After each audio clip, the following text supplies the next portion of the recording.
So welcome to the Regional Agreement Committee meeting of February 27th, 2023. This meeting is being recorded for a later broadcast on WHCA. If you could, please join us for the Pledge of Allegiance. I pledge allegiance to the flag of the United States of America and to the republic for which it stands, one nation, under God, indivisible, with liberty and justice for all. So before we jump into public comment, we have a couple of new folks joining us tonight. So if you don't mind, just introducing yourselves and your roles, who you're representing, that would be wonderful. Yes, Mary Beth Carter, the new town administrator for the town of Whitman. Michelle Werdeman, I am on the Finance Committee. For Hanson. What? For Hanson. For Hanson. So actually, we'll do quick introductions because I'm not sure you know, both of you know everyone. So Lisa, if you don't mind, we'll just go around real quick. Lisa Green, Town Administrator in Hanson. Kathleen Ochina, Whitman Finance Committee. Chris Howard, School Committee. Jeff Sapping, Superintendent. Justin Evans with the Board of Selectmen. Chris Grimmon, School Committee. John Stamberg, Director of Business and Finance. George Ferro, Assistant Superintendent. All right. So first order of business is public comment. I don't know if you're here for public comment or... We will. Sure. John Galvin, High Street, Whitman. I'm not sure where your agenda item is going for transportation, but I just want to make a quick comment that I would be in full support of the superintendent's plan to transport all students from both towns. With the caveat that this board decides to change the assessment method to an all miles assessment method for both towns. I think currently right now it's kind of a mess in the way it's being done, and I think the superintendent's plan to transport everybody along with going to an all miles method would make a lot of sense. I also just would want to comment that the discussions about the crossing guards in Whitman, I really don't think that that's the purview of this committee or the school committee, as is a Whitman line item. I just don't think that that should be used in any way to offset the cost of that additional transportation, but that's where it is. Okay, thank you, John. Seeing no one else, we'll dive into what we have tonight. So in front of me, you should all have this document, which is kind of our running list of things that we've talked about and are going to talk through. So the intent, I think, of tonight's meeting was to try and get this document to the point where we can take it back to our collective boards, committees, etc. And so we'll kind of hopefully... Do you want 2 minutes? Oh, thank you. I did miss minutes. Jeez, it's right there in my notes. Just couldn't, I was so eager to get started. So let's do that real quick. I would entertain a motion to accept the meeting minutes of February 6, 2023. Second. Any discussion? All those in favor? Great. Jen, we're good? All right. Thank you, Jennifer. All right. Now we're going back into our items here. So we need to talk about transportation, which we put on the agenda tonight because the superintendent did make his presentation, so we can talk about that as a group. And then timing of payments, which is an open item. And basically what we're trying to figure out is both from the town's perspective and from the district's perspective, kind of looking at cash flows and thinking about timing. So I think we kind of left that as an open item for folks to take away and discuss. I'm not sure there's an expectation that we've discussed it and have a conclusion, but that would probably be another item to take away. So in terms of the document itself, I'm not going to necessarily read it word for word, but we'll kind of hit on every item. So these are items, again, the whole goal here is to take this to the group and have a conversation. So we're not really making necessarily, on most of these, I think, a recommendation one way or another. It's more of, hey, this is either what we've thought about or the question that needs to be asked. So representation was discussed. There's an appendix at the back. We did have a committee member suggest requiring a 2/3 vote for all school committee votes. So again, the objective for that one is to take it back and see what folks think. We'll bring that back to school committee, finance committee, board, selectmen, we came up with some proposed language for an agreement review. And basically the intent of that was to make sure that we build a mechanism within the agreement to review it every 3 years to make sure that it is being reviewed. So that's item number 2. Any so far so good? Just jump in if you feel like we missed something or need to talk. Number 3, leases. So we lifted some language from the 2018 agreement and made some changes in the middle because the middle section is dealt with on the next page, which is both capital and emergency repairs. So we updated capital items to be delineated at $10,000 or more, and then we came up with some language for emergency repairs of how those would be defined, as well as what constitutes an emergency repair. So again, looking to take this language back, get feedback. Everyone okay with that? Operating cost methodology. So this was an ask of, hey, we had collectively done an amendment to the regional agreement to move to the statutory methodology, and basically we just took the language and put it in here. Again, the expectation would be that that would also be in the agreement itself. And then we left open at the very end of that special operating costs, which we kind of talked about, are partially probably resolved by emergency repairs, but transportation has kind of always been tucked in here, so we got to kind of figure out what we're doing with transportation. We also talked about rental fees, and we also talked about engaging bars once we're kind of done with language to kind of get them to figure it out. So I don't think we have to, I think Justin made the point previously, and maybe some others, I don't think we have to get, so when you take this away, I think language is important and get feedback, but we also need to level set. This has not been legally reviewed. We're trying to get more of concept, then we'll get it to an attorney, then we'll come up with how we're going to handle it and go from there. So far, so good. So, questions? I got a question on transportation when we get to it. That's going to be next, I think. So we have this document, and then we can spend some time talking about transportation now.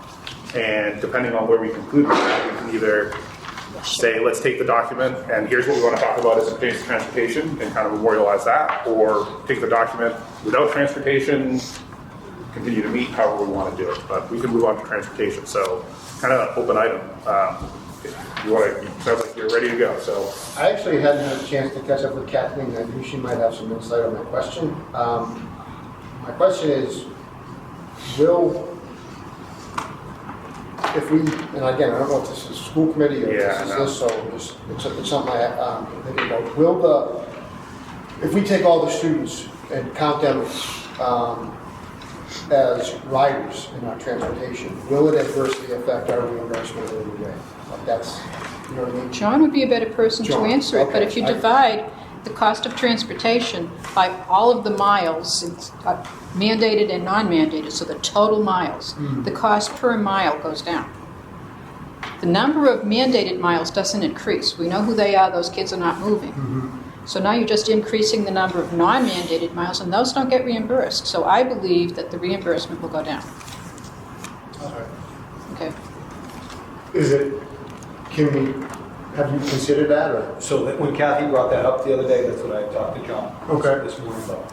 We have to look at the numbers. Okay. You know, we have to look at the numbers about. You know, and does that take into account if that's a mileage transportation change, or is that on our current 60-40 split per pupil? Do you know what I'm saying? So Well, I know what don't you're if I'm asking the question right. Agree, all of Two different things. the kids that live under a mile and a half to be non-mandated already, so we'll all be directly assessed the towns at the mileage method under the current setup. So I think, right, as this group, we probably need to figure out what are the questions. Maybe we can come up with answers and recommendations, but we also probably just need to clarify what are the questions we want to bring back. So it sounds like one of the questions, I think, just kind of listening, would be, what is everyone's thoughts on non-mandated transportation, right? Like, is it going to be, right? Because that's a squishy one, because like I still don't, I don't know, we have an agreement, we assess the towns independently, we have a school committee that's responsible for transportation, so that's kind of a messy one that we've got to kind of figure out, but it might be helpful, and I know you're probably going to get into this on Wednesday a little bit, to kind of start to get a sense of where is everyone at with that, right? Because that, if everyone says, if there was a consensus one way or another, then it's probably going to make it a lot easier to figure out language, right, or intent. At least that's all I'm thinking. Does that make sense, or again, just kind of trying to find a place I agree with to start? what you said, but I think I'm going to be an odd man out in this discussion, because I totally disagree with my good friend John Galvin when it comes to busing everyone. So just because of the finances, it's going to impact Whitman. It's not going to have as big an impact on Hanson. 82% of Hanson students are 1.5 miles or greater from their school. So they're already being bused and being reimbursed for. Whereas Whitman, it's about 40% of the kids live 1.5 miles. So 60% of the Whitman students, and it's a bigger number, will not be reimbursed. And Whitman should pay for Whitman students, just as I believe Hanson should pay for Hanson students, which is why I don't want the 60-40 split. I want whoever incurs the cost pays for the cost. And it's going to hit us significantly. And I think it will hit Hanson in terms of the reduced reimbursement, but nowhere near the dollar figure. If you remember, we used to be paying $400,000 a year in non-mandated busing in Whitman. It's a huge dollar, and it went down to 200 and something, 211, because of the mileage method, which had a huge impact on the reimbursement. But I think we're moving in the wrong direction when it comes to let's put them all on a bus, because it's going to reduce our reimbursement. And when reimbursement is 90%, it's great, but if it goes back to 60%, watch out, guys. It's a huge dollar impact. It's money that could be spent on other programs than putting kids on a bus, in my humble opinion. Okay, Lisa, you have something? Just, I haven't been able to really delve into the law regarding this, but is there anything in the law that maybe anybody has heard of, Jeff, regarding, just like with our assessment for the operating costs, there's a state law that recommends we prefer the statutory over an alternative method. Is there any kind of language or anything in there as far as busing with either non-mandated or mandated that says the state prefers under the law this assessment over this assessment? So the law just simply states that anybody over 1.5 in regional has transportation. They leave it up to the individual towns to figure that out, or not transport. It's up to the town. So I mean, you could build a town. The town could charge and take that off of our plate and say, we'll bus you, but you're going to pay the town. The new town administrator would set up an account and do that.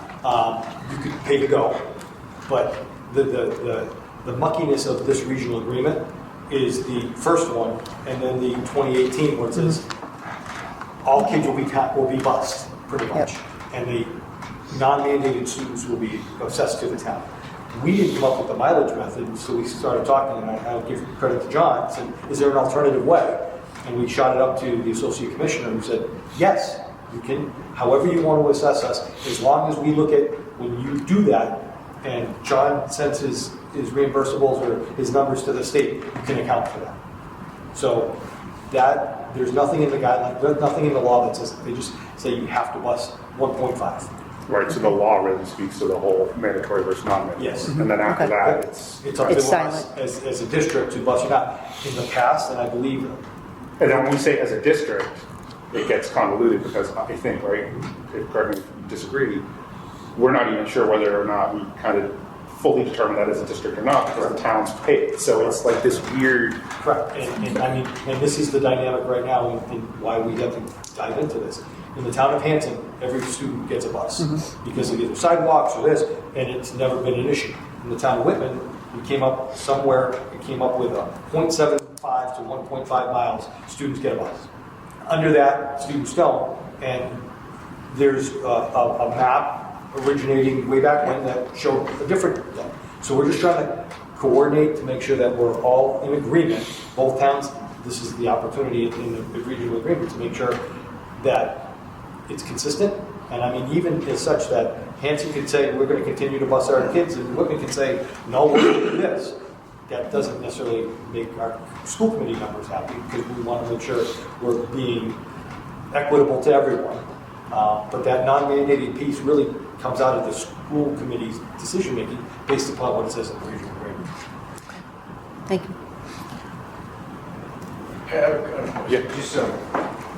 I don't know where this all lies, but I feel like I'm being Mr. Hickey here. When we look at what we went over today, and in yellow highlight, it says 3. Special operating costs include costs unique to a particular town for maintaining programs or services. These costs will be borne by the particular member town. You're right, it's written that this will be reviewed as part of transportation. But that 3 right now is what is in this agreement that we have. So, and maybe I'm wrong, so please, let me know if I am. If we then change to go with by mileage, or something like this, which affects one town differently, as opposed to the 61-39 split, 60-40 split, whatever it is, and language like that stays in, then what's to stop the next thing that says special operating costs include costs unique to a particular town for maintaining programs or services? So when we're all not here in 15, 20, 30 years, is that going to be language that now says, I only want to pay for the special ed kids in Whitman. I only want to pay for the kids in the band at Hanson. I only want to pay for the football players in Whitman. And I'm not sure. I'm just saying, if we're going to take these particular pieces, I think we need to also think about what the wording is and then the long-range implications of said things. Yep, fair point. And again, this is why we're trying to have some of these preliminary conversations now, because I think we're all at the place where it's not what we've been doing, it's what we want to do going forward and trying to figure that out. And it's kind of painful now, because even with what we've been doing, I'm not sure we all agree on that or the language needs to be clear there. So yes, these are the things we have to talk about, because absolutely. But I don't know. I mean, to me, the question I kind of feel coming out of this is, should the towns or schools decide non-mandated busing, and what is the frequency of that decision? Is that like once every 3 years? Is that on an annual basis? Is it forever? Like what does that look like? I don't know. I think that's where we have to kind of talk it through. So if we take it back to our earlier conversations that you brought up, given he's not here, then if we sort of agreed in principle to bring to the committees that we would look every September or whatever at the regional agreement, then wouldn't that be said time to either say, yes, we'll continue for a year, or we need to bring a group like this back together to then say, either one town, both towns, whatever, we need to look at that. So we could set it up however we want. We could say on an annual basis. We could say we're going to put language in, and then to your point, we know every 3 years we're going to look at it anyways. I don't know. It's just it's not something we can make without all the stakeholders kind of being party to it and having an opportunity to weigh in, because there's cost implications, there's student implications. So I'm trying to me, I don't have an answer. I'm not sure any of us do. It's just, what is the question we want to ask, so that hopefully we can, when we go watch the Whitman Board of Selectmen meeting or the Hanson Select Board meeting or the Whitman, like we can kind of, hopefully, what are the question they're asking? Because even with this, you can see how hard it's, like we could probably come up with 20 different questions. Like, is it, are we talking about costs? Are we talking about the exercise? Are we talking about who has the authority? Is it, so to me, the big question is there, should the towns or school decide on non-mandated busing at frequency? Yes. So here's a question too. Has anybody reached out maybe to any other districts to see what they have done, if they have two towns that have the difference in sizes the way that Whitman and Hanson is? Like what they've come up with non-mandated. Do they charge? Do they do a 60-40 split? Or any other regional school district that has only two towns, how have they approached this? What have they come up with to try and solve this? So the only town that I think, and I don't want to speak, but I believe Bridgewater Raymond cut their transportation a few years back. They just cut it. So mandated busing, get them there, everything under a mile and a half, you run your own. So they cut that a few years back. And other locals around here, Silver Lake's not a local because they're just a 7 through 12. And then closest is Dighton Rehoboth or DY, right? Dighton Rehoboth and DY would be the next ones. Because Dougson was farther than that. Ashburn and Pelham's way out. Yeah.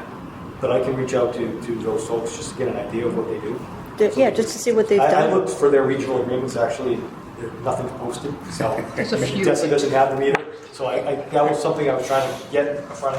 But and have those towns, have either of them gone to charging the fee? So like some other towns around us are charging parents' fees. I mean, we bantered around the charging piece, and I think Frank and I did this a couple years back. And what happens is, you can do it, and then you look at the students who are socioeconomically challenged, and those are the students that we are concerned about getting to school, and the parents don't have money, and now they're not getting to school, and we have another issue. So that's the school side of it, is making sure the kids get there, and then the safety piece. And again, you look at our two towns and how they're located with 27, 14, 18, 53, and our potential sex offenders in our communities. So, Well, then look at Bridgewater Wareham. Like, what have they seen happen when they cut out non-mandated pricing? Did they see an increase in absences? I mean, look at it. I mean, you've got Route 104 there, 106. I mean, you gotta drive over 24. So, what kind of implications, or what have they seen happen since they canceled the non-mandating? You're on the road. Yeah. So can we, go ahead. I was just going to take it back, I guess, more high level. I want to talk about this agenda at an initial meeting because I do think it should be the school committee that decides busing policy. I know at Whitman Town meeting the last couple of years, not so much last year because we did change methodology for reimbursement, but the previous few years, this was a topic because it was a $400,000 line item sitting there when we were in a budget crunch. And there was always a small threat that it would not get funded and the school would have to reconfigure busing between May and August. So that I think should go back. I don't think that should be a decision left to town meeting. I think it should be the school committee making that decision and rolling it into the assessment, however it gets assessed. On how it gets assessed, I know, so currently, and this is why it's kind of a concern, the mandated piece, the eligible for reimbursement students are assessed at the 6139 operating assessment value, and the non-mandated students are assessed at the same method we use for reimbursement from the state, although that's not what we're requesting reimbursement for. And then we're submitting to the state reimbursement on a different formula than we are assessing the towns for those students that live greater than a mile and a half. It's a convoluted mess, and I think we should just choose one system, whether it's 60/40 or mileage method, and with reimbursement being greater for mileage method, that seems like the obvious choice. So I think the part, and this is something we can talk about tonight, because I have some questions that I'm not entirely sure, because when we start talking about the statutory methodology and operating assessments, and like this starts to get pretty nuanced stuff. But the way we're doing it now, I think, right, is what we're saying is we're looking at we're figuring, so the mandated busing cost. So right now when we look at, I'm going to look at like the assessment formula, like step 1, 2, 3, 4, 5, 6, 7, right? So there's a step in there that basically says, hey, Whitman, here's your minimum local contribution. Hey, Hanson, here's your minimal local contribution. And that's the one that comes from the state and basically the statutory methodology, right? And then if I understood correctly, everything else gets basically carved up on a per pupil basis, 64. So to me, that, I guess, and this is what I want to talk about with this group, trying to figure it out. To me, if we start moving to a mileage-based methodology for mandated busing, we're kind of reintroducing the whole thing we were trying to avoid with the statutory method, right? Because we're creating an alternative method. And then, like, to me, as a Hanson person, I remember having the conversations of like, okay, well, if we're gonna say, because to me the big difference is mandated and non-mandated. Mandated, it's required. We got to do it. It's the law, whether we want to or not. We are doing it, right? Non-mandated to me is the optionality of whether we do it or not. But when we talk about mandated and we talk about, the way we're doing it today, if we start switching to this mileage base for 60/40, I agree, and I feel like we're going to start having conversations of, well, wait a second, special education costs this for this now, like, let's break that up. So I don't think you can break out sped. There are I don't know things if you can't break out by statute. So exactly, and I guess that's my question. I don't know what the legal statutory authority would be to break this out, break out a reimbursement at a mileage base at the town level for a mandated required cost that falls within the statutory method. Like, what? That's kind of my point. Like, that's where I'm getting. Yeah, but I don't want to throw sped and band and whatever else in. Kids who go to school, when they're in school, they get those educational services. How they get to school, whether they walk, their parents drop them off, or they take a bus, is not the same as being able to be in the band or being a sped. Yeah, and I guess to me it is, because if it's a mandated busing requirement, to me it's no different. The state has said it is a requirement. You have to do it. There is no if you want, or here's, so I guess that's where, I don't know, like, it's, right, so yes, there's that argument too, but I guess, so let me simplify the question. I don't know if legally we can do a mileage-based method for what we're talking about, because it is a required operating cost. Legally, I don't even know if we can do it. I don't know if we should do it, is my other question, but I don't know if we can do it. Chris?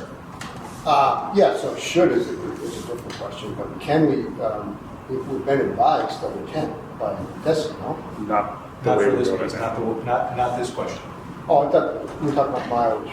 It's super confusing, Chris. Like, it's, so yes, go ahead. Are you good? So I was just gonna say, so. Reimbursement. So we get reimbursed by the state per mile, which is excellent for us. But the way we assess the towns for that, for their cost for those reimbursables are based per pupil. Oh, so the proposal then is to go To all mileage instead of that per pupil. And the statutory agreement, because this is an operating cost, is that we have to use it's required as of what I know right now, to bill the towns on their per pupil base for the requirement of transporting that student. So that's that question, can or should. I'm gonna ask our attorney, can we? And we'll run it up the flagpole with them and with Jay Sullivan, and then it's a should, because I'm sitting here and I think we should bus all kids. It's easier for all of us to make sure our kids get to school on time with the bus and not have to walk. But I want to make sure that it's financially sound. And again, I go back to both agreements and to what Justin said. The regional school committee shall determine on an annual basis whether or not non-mandated busing will be paid by the regional school district. We could just throw that in our operating assessment and build the towns. And then the proposed agreement basically said,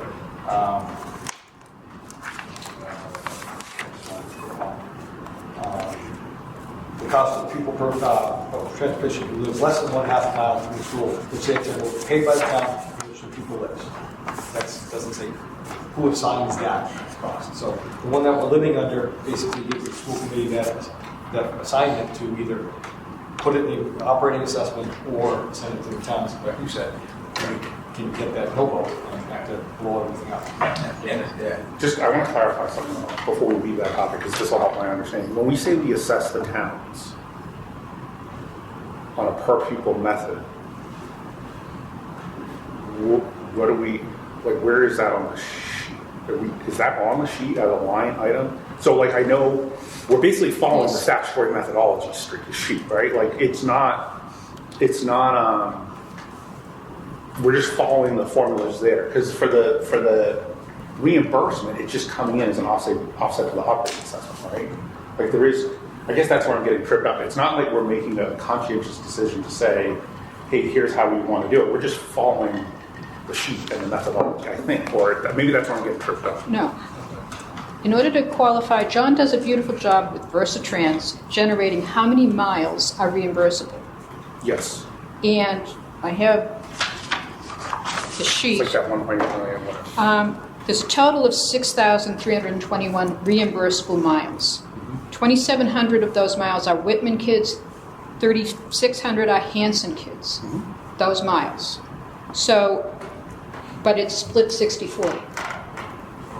Whitman is, that's where so you subtract. Non-mandated or mandated? This is mandated. These are the mandated kids.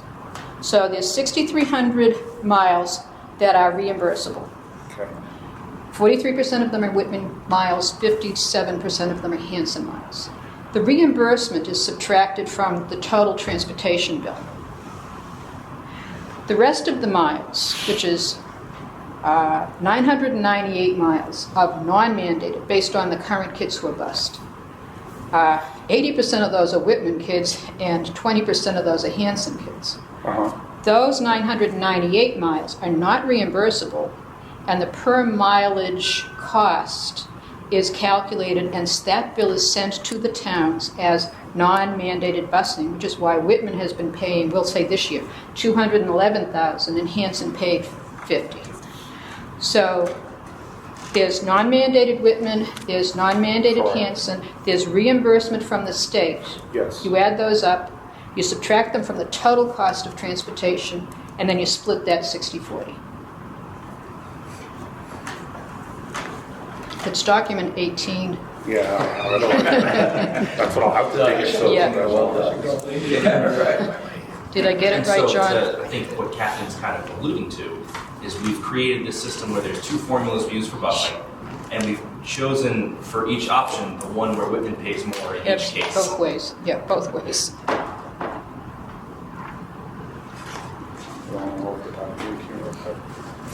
If you think about mandated transportation, it's based on pupils, it's whatever the students, the way it's broken out, I'm saying it's 60/40. Mandated is broken out per the agreement, by the student count.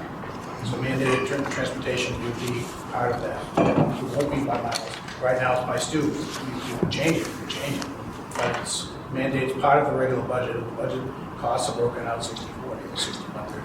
Yeah, and I understand what you're saying. I guess that's where I continue to get hung up is, so yes, there's 6,321 miles, and there's 998 that are mandated. Yep. But those 6,321 miles, we're just following the statutory methodology for the non-998 miles. Right? Yeah. We're just following the statutory formula. Whether we like it or not is another story, because again, there are things within the statutory formula that I personally don't like. But we follow it because it's the statutory methodology. So I guess that's what I'm trying to figure out. Like, But then you shift from statutory for mandated to, and correct. For this is a special charge to Whitman, this is a special, well, it's a bus, and it's a kid on a bus. But it's a non-required. I get it, it's not reimbursed. That's Again, the right. point is money, it's not reimbursed. So, and again, that's why maybe we go back to the question of what are we doing here, but I don't, to me it's clear one's required and one's not. Mm-hmm. And I think to say that, this one's not required, but we do the required one this way, it's just one person's opinion. Like, I don't know if that necessarily works, because again, that was the whole, this is the statutory methodology that we're No, I following. hear you, Chris, I do. So that's the question. But yes. So getting back to Justin's earlier point, before we get bogged down in the money aspect of it, can this group take back to their respective groups or have language that says what Justin, I think, alluded to the macro piece of, who decides each year what busing should look like? Because so let's say in a perfect world, this group and all the other groups say it'll be the charge of the school committee, or it'll be looked at then on every 3 years. Then at least you can then now say, as a result of option one, decision one, we now have what we're going to do in order to fund it and how we're going to fund it by each town.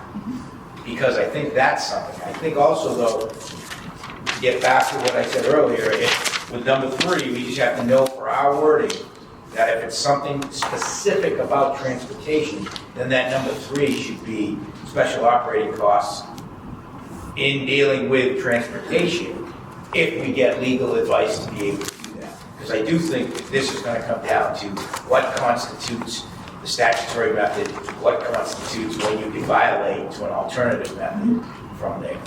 Yeah, and I think you raise a good point. I think the intent with number 3 here is it's got to change. Yeah. It can't. It Right. can't. Number 3's got to go. Right. You got to That's- we have to articulate that number opens 3. the door. Right. So number 3 is either going to say special operating costs are defined as transportation and blah blah blah blah blah, Right. or it's got to go because this Yeah. George wakes up one morning. This is a special. Like you wake up the next morning. Like you can play that. Right. We're going to play. Whoever's after us is going to have headaches for years to come. So yes, I think it's good there. All right. I saw someone's hand. Who's going to be something? Sorry. Someone. John, you have something to add? Yeah, Jeff brought up the DESI busing meeting that we had with Jay Sullivan and I forget the other one's name. If you remember that meeting when we told them that we were sending a separate article for non-mandated busing, Jay was like, "You're doing what?" All right. Can't do it. So whether or not we decide to do it 60/40 or do it by miles, I think the decision needs to be made that it's no longer a special operating cost. Busing is busing, and it is what it is. So if we're gonna assess it, then put it all together, split it 60/40, or put it all together and do it mileage, but stop separating. Make it all one. Because if we go back to Desi and send him something that we're gonna still do it that way, I'm sure Jay will remember that he told us that we're out of our minds doing it that way. Basically he said, you cannot leave it up to the towns to decide whether or not you're going to bus students. And that's exactly what we're doing. So put it all together, whatever way it works. No, I understood. But in that same meeting, I think I did remind Jay, because he didn't have it in front of him, that we do have a regional agreement and this is what it says, and hence our dilemma. And it was, I think he said, that's the problem. Like, it's not. Right, we're not making it up. Unfortunately, we're kind of stuck with A, language, and B, what we've done for a few decades. So it's changed, right? But yeah, good thing. Other comments?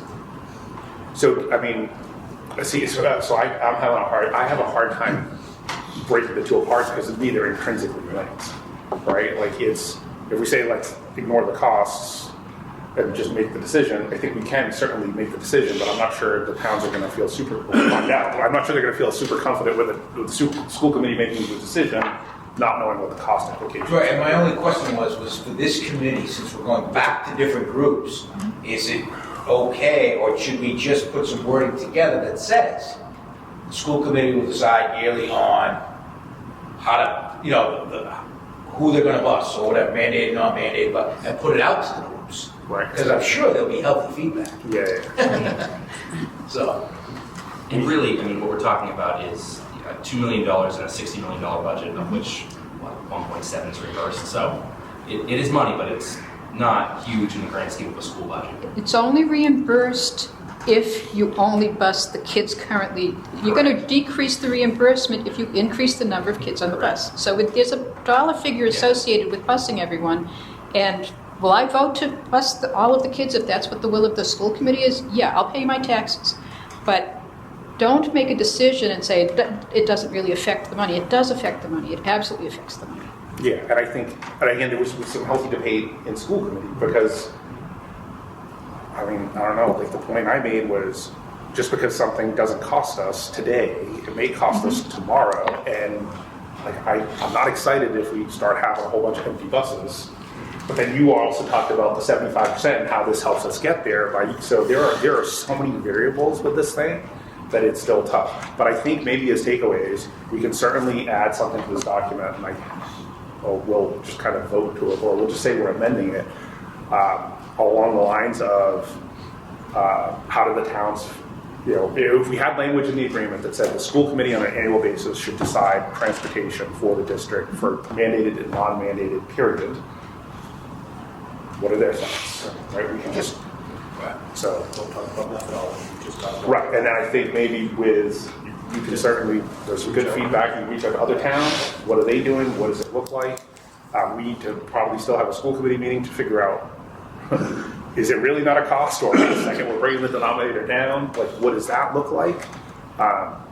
And kind of go that way. I think I don't know, for me as a school committee member, I feel like we're kind of stuck doing it the way we've done it up to this point until we do this. So the sooner the better. Yeah, it needs to be. But I'm not super excited about changing what we've done without getting real language here that's clarified. Well, we have in fiscal 23, Whitman had a special article, I think it was Article 5, to fund it's like, as a FinCom member, I said, where did this come from? It used to just be a line item in the school's Article 2, and the former town administrator said, it says you'll send an article, so we're making it an article. I said, well, I'm voting against it because it's outside the school budget. And nobody can touch the school budget except school committee members. As much as there are people in town who think they can make the school change its budget, it's really just the elected school committee that can change the budget. You still have that kind of fiscal autonomy. Just jotting down what you said, because I'm going to add it to this document. Yeah, the word amendment, or article, the word send an article to the town is a problem. Yeah, no, and that's, but basically if we agree on the language, school committee shall determine on an annual basis busing for district, which includes mandated and non-mandated. Is that, we all feel like that's good language to take back to our respective groups? Yes. Okay. John, go ahead. Two things. First of all, no matter what you guys decide, there is no way possibly that we can change it for the fiscal 24 budget. Right. We have to do what we're doing for the fiscal 24 because that's what it says Yeah. in the current agreement that we're in. So we have no choice but to do it the same way we've always been doing it this year. Secondly, what you just wrote down, and I'm not quite sure, that's exactly what Jay Sullivan said not to do. He said, your busing is your busing. Don't split up the cost. Don't send them a separate invoice for the non-mandated busing. No, sorry. So what I wrote down is the school committee, so proposed language, the school committee shall determine on an annual basis busing for the district, which will include non-mandated and mandated. Or we can just leave it busing for the district. How's that even shorter? Because busing is all inclusive. I mean, that's what they're saying. Yeah. it's all I got one number. Thank you, John. I appreciate it. I'm trying to write, listen, and call people at the same time. Yep. So school committee shall determine on an annual basis busing for the district. Yep. Even simpler, right? But I guess my next question would be is because it seems that. If we take 3 out and we included that, Right. then I don't think there's any, then there's no debate on. My only question would be is it seems that, in the 20 years I've been here, I'll throw my careful jabs now. We do budget seems to be April for 2 years from now. So is there a frequent, what's the time frame? As part of the budget process, or? Yeah, I think that should be included, because let's say we don't get to, let's say we get our proposed budget, and now it's November, it's December, it's whenever we show it, preview it, or whatever. That should already be sort of determined by school committee, because that'll help frame it. So is that October? You know what I mean? I think this group could also throw out, a proposed time frame by October 1st. Well, if we link it to the budget, then that's going to give us the 45 days for town meeting wiggle room, right? Right, I guess my question would then go to Jeff and John, is that we have to make sure that in any form of the budget we present, we have to have school committee already telling us which way to do it. Which could be September, so we can prepare for November. You know what I mean? That's my only thing. Yeah, and I mean, I'm not advocating for this. I think a lot of discussion has to take, but if we move to a simplistic, we're just going to bus everyone, Yeah, right, no, I'm hip. then now it just, so the first year is going to be a change, and then 10 years from now, people are going to be like, I wouldn't do this. But again, I think there needs to be a recognition of we can't, if it's going to cost us something, we can be careful, because it just, if we're not, next thing you know, we're doing non-mandated busing at the expense of a program. Yes. I Only agree. spend the same dollar once. But again, maybe that's a school committee discussion as part of the budget. Hey, we've gotten to a point where we're revisiting the non-mandated busing costs, and we're just not going to provide it. There's no cost to them. Trying to give the school committee the ability to make the Bridgewater rate decision if they just Right. Makes this costing too much. We're all following the legislation. Yeah, Lisa. So just one thought that I had too, since way back in 1991, it talks about mandated or non-mandated. And if you change the language to say busing, you want to make sure that everybody is clear that we mean busing as a whole. And mandate, because people say, well, wait a minute, is that mandated or non-mandated? So those questions will come up. So there's got to be a way to figure out the language to make sure people know, yes, we're talking about mandated and non-mandated in this one sentence. That's where I started to go, but I think John's right. I think if we just define it as busing, now it's up to someone to say, and we start removing some of these references that existed in 91, it's gone. Blessing. Yeah, that's All Yeah. busing. I think- Yeah, that might make it I don't know easier. if the 91 agreement spends a lot of time on it other than that one section. That one That section. happened. I think it's just the one section. Yeah, that- section 5. Section 5. Yeah, that's it, right? I think that's the only place that it comes up. That's the only so- place it's mentioned. I think also, though, what we've seen is that we probably need a glossary. I mean, I'm not being Definition of, facetious, a definition at because the beginning. what is busing? What is transportation? Because then you look at special ed transportation, Right. you look at after-school transportation, you look at athletic transportation.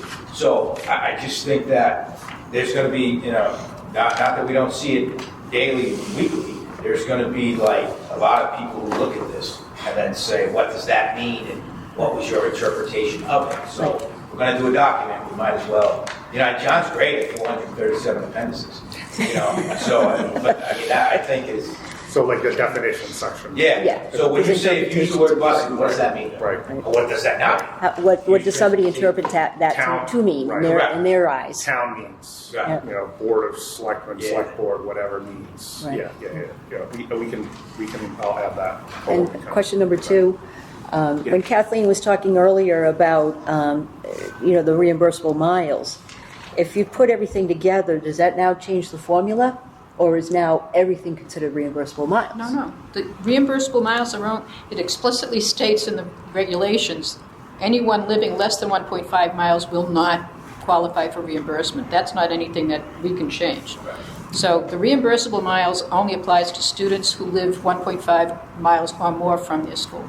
So they'll have to maybe be somewhere that we can distinguish that so that they know about the reimbursable versus non-reimbursable. Because if we're all going to put it together, That's when John has to submit Then something to John the will state have saying, we to- want this much yeah. money reimbursed. This there'll have is to our be some sort reimbursable of, there will still have to be some sort of separation to consider the reimbursable, figure out the Yeah. reimbursable on it, even though you're still calling it all one. As far as the reimbursable formula, there's still that formula is out there. Yeah, it just changes some of the costs. I mean, at the end of the day, it's just, there's some cost links that shift regardless of those methodologies. So making sure people understand what those are. But you can certainly make an argument busing is busing. And busing has a cost. You can make that argument. So, all right. So I have the question that we just kind of consensus, I got nodding heads, so I can update the document without having to vote it again or anything like that. We'll just say as amended with that language. Is that good enough that we can kind of vote consensus and take it back and then reconvene? What do we get? We get school committee 3-1, 3-8, 3-15. Okay, and those are going to be predominantly budget. Yeah. So when is our next meeting after school committee? Do we have one definitively scheduled? Maybe in April, I think, or April 12th, I'm sorry. April 12th. So the reason I'm asking that question is, I think, I'm going to just, my own personal opinion, if we put this in front of this, I'm only going to speak for the school committee, I'm not going to speak for your board, if we put this in front of the school committee, I'd say we got at least an hour and a half to 2 hours of discussion, I would guess. Include public comment? At least. So where I'm going is I think we're going to probably need it's pretty much a meeting to do this. And so that's probably not going to happen until early April because we can't really slide that in between now and the 15th. We got to get the budget done. So 2 things, I guess. One, I'm thinking of the timing. What's the will of this group? Do we want to plan on just kind of taking a break and bringing it to the respective groups and then coming back after? Because I'm not sure we want to meet I'm trying to figure out like what are we doing on those Mondays? So my initial thinking would be we get a consensus document, we give everyone a 30 to 45 day break to go take it to their groups, and then we come back and set a date for whatever, April, whatever, with the expectation that we've all got feedback. So we'll probably have a longer meeting that night too, because we're going to try and condense a whole bunch of meetings into one. So your suggestion is a 30 to 45 day break gives us time to go back to our boards. We come back and meet prior to presenting anything to the school committee. So one of those groups would be the school committee. So I'm envisioning the school committee in that same time horizon. So this document will go to the school committee, it would go to the Whitman Finance Committee, the Kansas Select Board, Okay. and so on and so forth. And then Not for a vote, but just for a discussion. Exactly, Okay. right, because like Feedback.